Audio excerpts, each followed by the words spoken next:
បើកមួយឆ្នាំទៀតហើយស្រណងcủaខ្ញុំដល់ហើយគ្មានសល់អ្វីដែលក្រៅពីបំណុល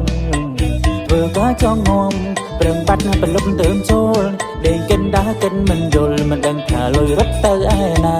និយាយរឿងគូកាម៉ែអើយចង់ដៃឡើងដាច់បាយហើយប្រាំងខែមិនគ្រប់ចង់ការគេឋានបើសិនតែពួកម៉ាឯងមិនដឹងថាចោលគេនោះមិនដេញបានបើដើរលេងតម្នាក់ខំធ្វើហំហានមកទាំងរហាមរកមីស៊ីគ្មានប្រកាត់ទឹកហើយដេញថាកុំកិនចានពេកខំប្រឹងរកលុយຕົកចងដៃគេទិញបាច់មិនបើចូលឆ្នាំទៀតហើយអត់ទាន់ណាសាលុយមិនរៀលឡាយមិនដឹងថាទៅលេងស្រុកផ្លូវណាប្រាំងខែក៏អង្លុយខ្ចីដល់ថ្ងៃបងកាតើធ្វើយ៉ាងណាពេលនេះចង់យំក៏យំមិនចេញ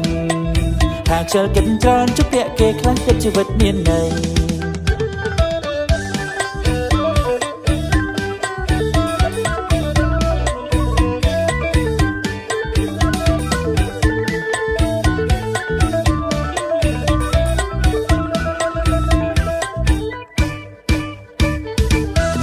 មិនបើកមួយឆ្នាំទៀតហើយស្រណងcủaខ្ញុំដល់ហើយគ្មានសល់អ្វីឡើយក្រៅពីបំណុល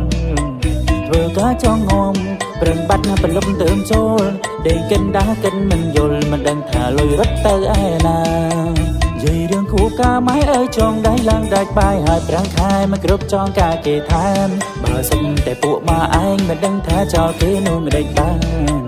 បើដើរលេងតម្នាក់ខំធ្វើហំហានមកទាំងរហាមរកមីស៊ីគ្មានប្រកាត់ទឹកហើយដេកថាកុំកិនចានពេកខំប្រឹងរកលុយຕົកចងដៃគេទិញបាច់មិនបើចូលឆ្នាំទៀតហើយអត់ទាន់ណាសាលុយមិនរៀលឡាយមិនដឹងថាទៅលេងស្រុកផ្លូវណាប្រាំងខែក៏អង្លុយខ្ចីដល់ថ្ងៃបងកាតើធ្វើយ៉ាងណាពេលនេះចង់យំក៏យំមិនចេញថាខ្ជិលកិនច្រើនជពាក់គេខ្លះគិតជីវិតមានន័យ